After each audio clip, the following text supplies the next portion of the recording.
Hi, it's Camila, and today I wanted to talk a little bit about layers in Krita in like a very simple way, though it will be a little bit of a different video than what I usually do.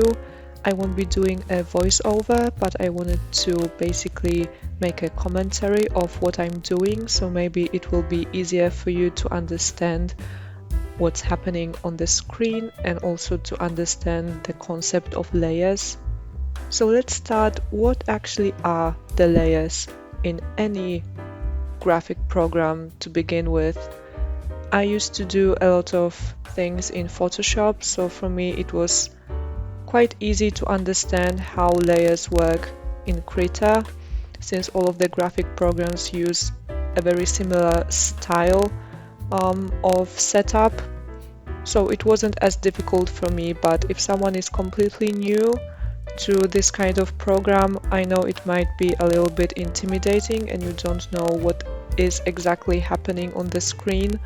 So let's just bring everything in a little steps so that maybe it will be easier. So when you open a new file in Krita, you have this little window with layers on your right hand side. Each painting always starts with a background layer that is white and that is locked, and then you also have a new layer that is invisible. The invisibility of the layer is marked with this checkered pattern, so it's like white and gray checks or squares or whatever. So you always start with two layers, and basically in this window what is happening, it's like a sandwich. Basically you have different layers on top of each other to create one painting, and this should make your painting life a little bit easier if you know how to properly manage all of those layers. So you can create different types of layers, like this one for example. This one is a colored layer. It's completely white, and this one is transparent. Usually you will be using the transparent layers as they are more useful, and you will be just adding things on top of your painting, so you won't need, let's say, a fully colored layer. However, they are also useful in their own way when you want to create different effects. So let's imagine those layers as just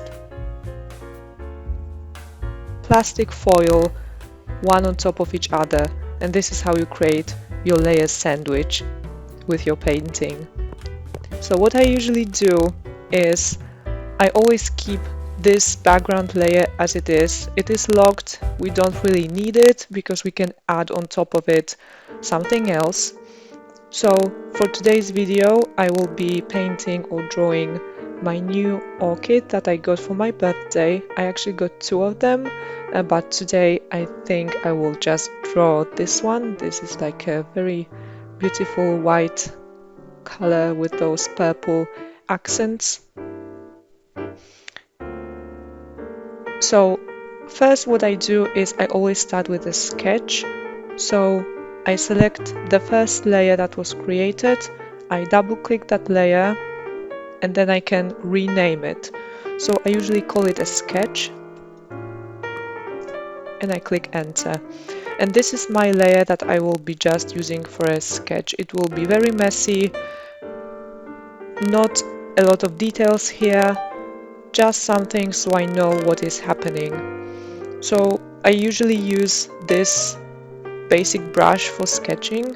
It's in the digital category, and it's just this simple, regular brush. I use it because it does not require a lot of loading time, so I can make quick strokes with my hand and it will show up on the screen right away. And also what I've been using is I'm selecting a different color than black for my sketch, so then when I make another layer with a line art, then I know that the blue layer is just a sketch. So now I've selected a different color for my brush. I'm on the sketch layer, and my brush size right now it is 40, but for this painting, since I will be painting orchids, unless you want to join, then please feel free to join me. But the brush can be a little bit bigger. So I will now include here a time lapse of the sketch, and then we'll move on to the next layer.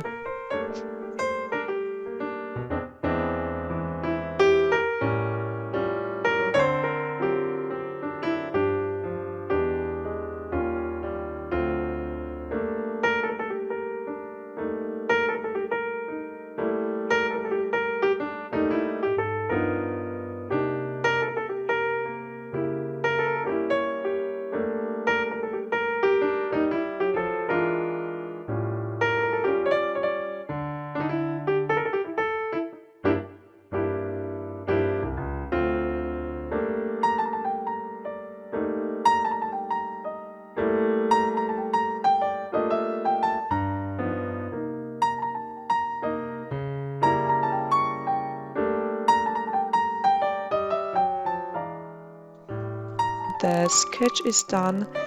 What I'm doing is, like I said in my previous video about my watercolor technique, I always use another layer with a watercolor paper so that it looks more realistic.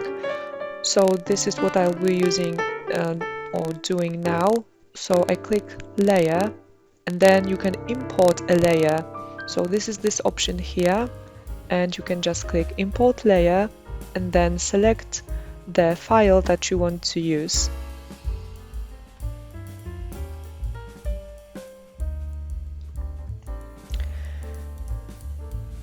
And now that you have your layer on, so as you can see, this one is not transparent, is just a picture basically of the paper.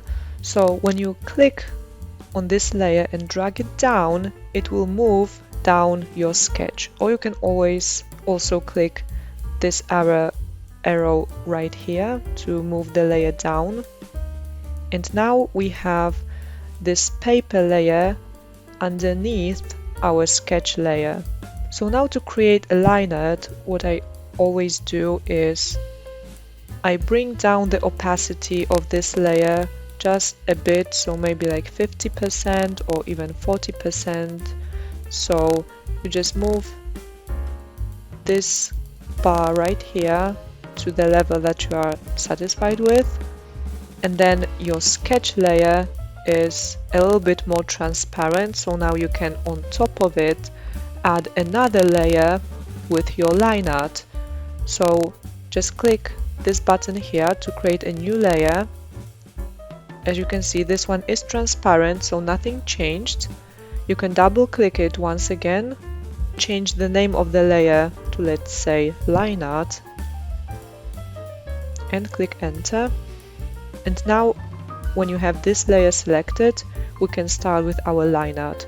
So for my line art, I like to use this brush right here.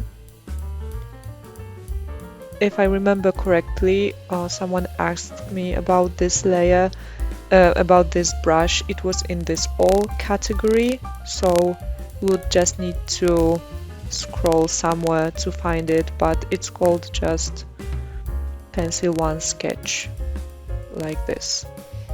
But I moved it to my folder with all of my watercolor brushes, so you just need to right click the selected brush and just assign it to whatever folder you would like that brush to be. So for me it is in this watercolor folder, just so I can have easier access to it. And again, now when we are on the line art layer, just select the color you would like your line art to be in, and then you can just start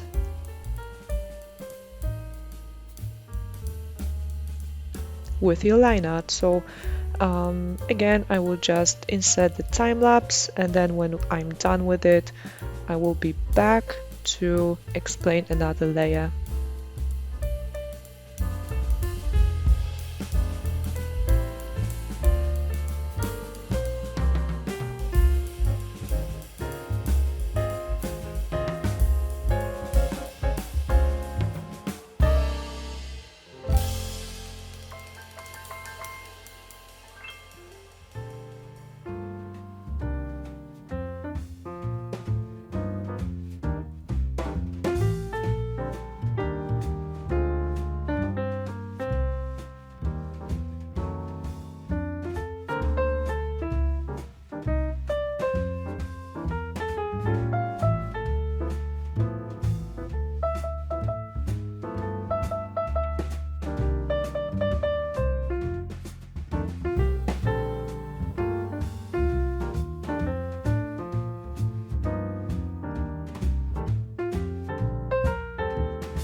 Okay, now that we have the Lineart ready as well, now you can always check if everything is properly done on the Lineart when you just select the invisibility layer or visibility layer,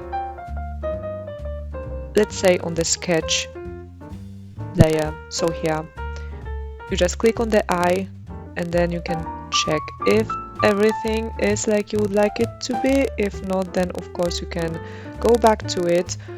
You can keep the sketch layer just so once you are satisfied with it,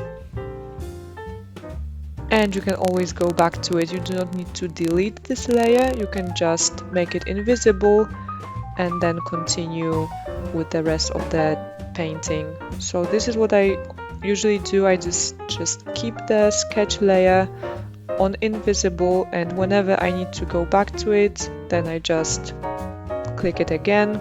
I can check if I want to redraw anything or draw more. So yeah, let's keep it for now as invisible. And now that the Lineart is done, let's say we are satisfied with the Lineart for now. Now we can create another layer to start adding color. So just click the plus button, rename the layer, let's say to color. And now we can start painting. I will be using the same technique as I always do, so I'm just using my watercolor brushes. This one is my favorite. It works for most part for what I'm doing. So I will start with this one, and I will also explain a little bit the layer modes, because this is the part that is a little bit more complicated, but you can just practice or experiment with those type of layers, and then you will find out that you can create a lot of different effects. So let's say we have the watercolor brush on, we have the color layer created, and it is here on the normal layer mode. So let's select a purple color just to start with the orchid.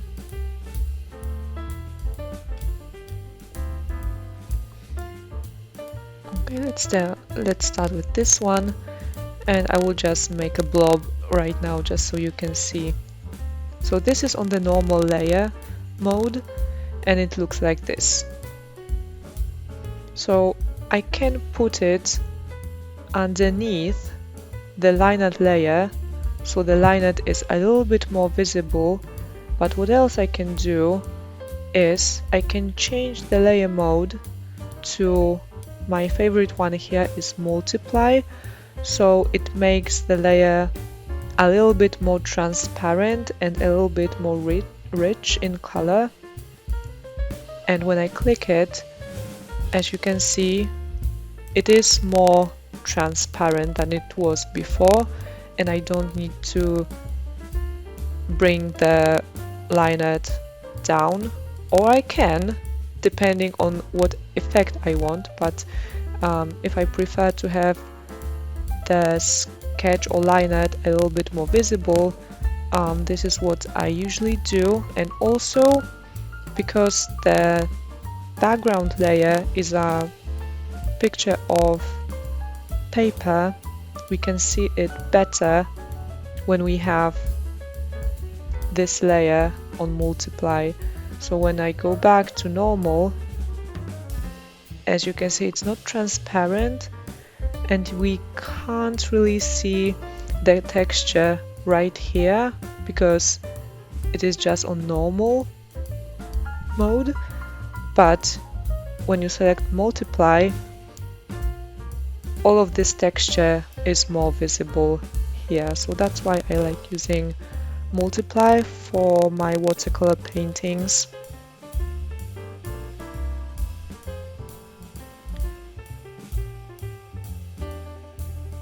And I've just duplicated this layer just to show you that it will make the layer a little bit darker, and so that you can see it better in practice, but we don't need this layer right now. It can be just a little bit of texture.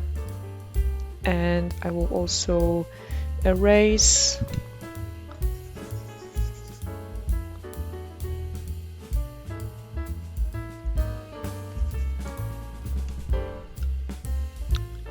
this layer.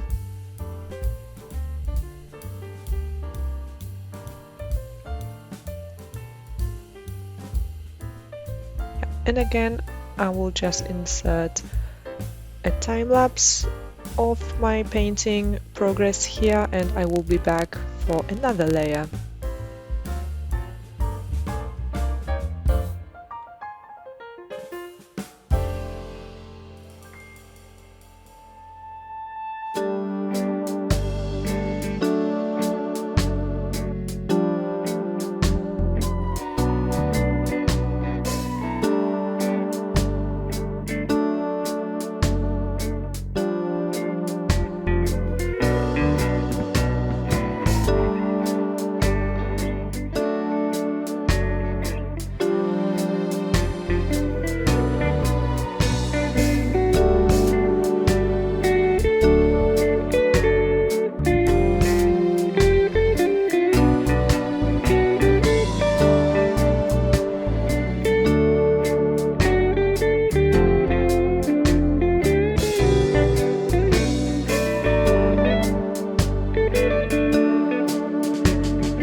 That the base color layer is done, I will be adding another layer on top of it to add a little bit more shadows to this painting. So again, I'm clicking new layer.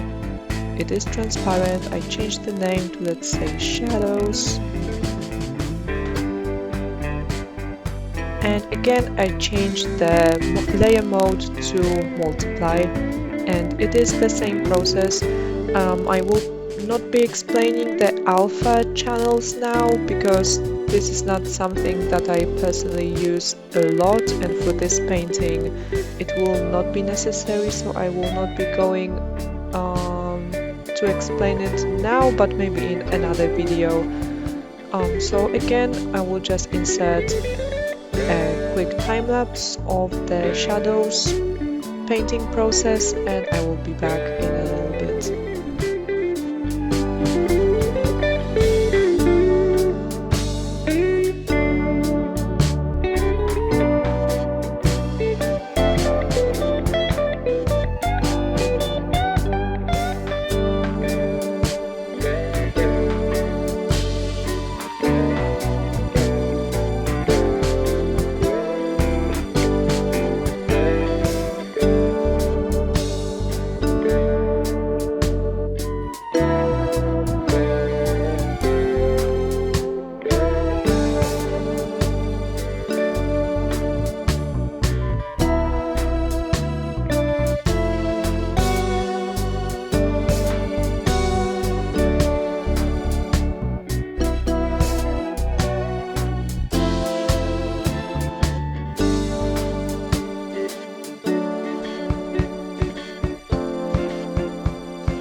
I will add one more layer, and it will be a details layer.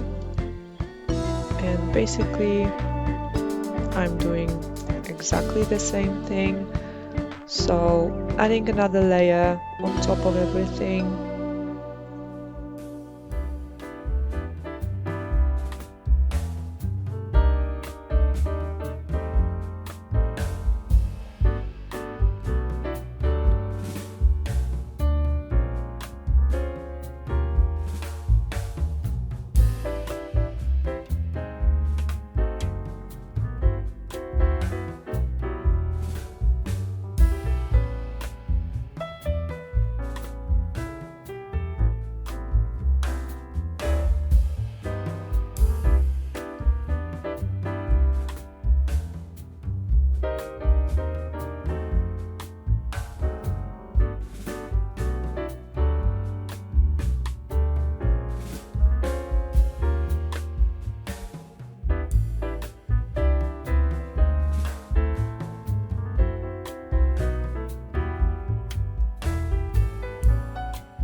very end of the video. I know I did a little bit more things here in the time lapse, but this is usually what happens when you know what happens when you add another layer, when you change the mode. So this is basically experimenting what works best, what doesn't. You can always delete the layers and everything. So like for example right now here, I think it will be okay to duplicate the shadows layer, so we can try that just to make the shadows appear a little bit more vibrant. And I think that looks better. So hopefully, I mean, yeah, sometimes it's hard to tell, or I'm changing the layers all over again depending on what I think look best. Sometimes I go back to the same painting a little bit later just to have a clearer mind and not to make unnecessary decisions. But for now, I will leave it like that. I might come back to it later on just to check if I like it or not, but for now I am satisfied with it. But again, just to sum up, here is our layer sandwich at the end of this video. So we have the background layer. Also, I forgot to mention, but when you hover each layer, each window, you can get a thumbnail of it and what it is. So we have the white background layer, we have the texture with our watercolor paper, then we have our invisible sketch layer, but we can always make it visible if we want to, but let's keep it invisible right now. Then we have the Lineart layer, and you can always hover that just to see what it was. Then we have the color layer, then we have shadows, we have copy of shadows, we have the details, and then like for example here I created this layer just as an experiment, so I did not change the name, but if I want to check what it exactly is, I can always hover it and Krita will show what's on this layer. Then I copied the line art, but as you can see here in the thumbnail, I've erased the middle part of the line art, keeping just the sides of it. Then we also have a copy of the color layer, and this one is on the overlay mode here, just to make the colors a little bit more vibrant. So it is on like 55% opacity. And the last layer is more details, and this one is on multiply as well. If you're not sure if you want to keep the layer or not, you can always just make it invisible and then click it again to see if you like it or not, and then delete it if it's not to your liking. And that's it basically. Here is everything. When you keep your file as a Krita file, you can always save your painting and then come back to it. All of the layers will be here when you open the Krita file.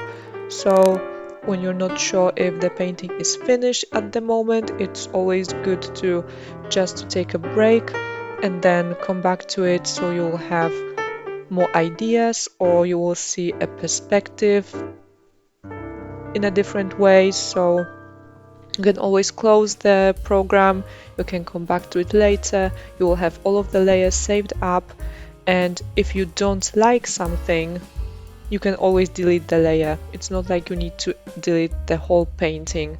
So that's why the layers are so useful, and that's why it's good to make this layer sandwich in your painting, so it's easier for you to access everything.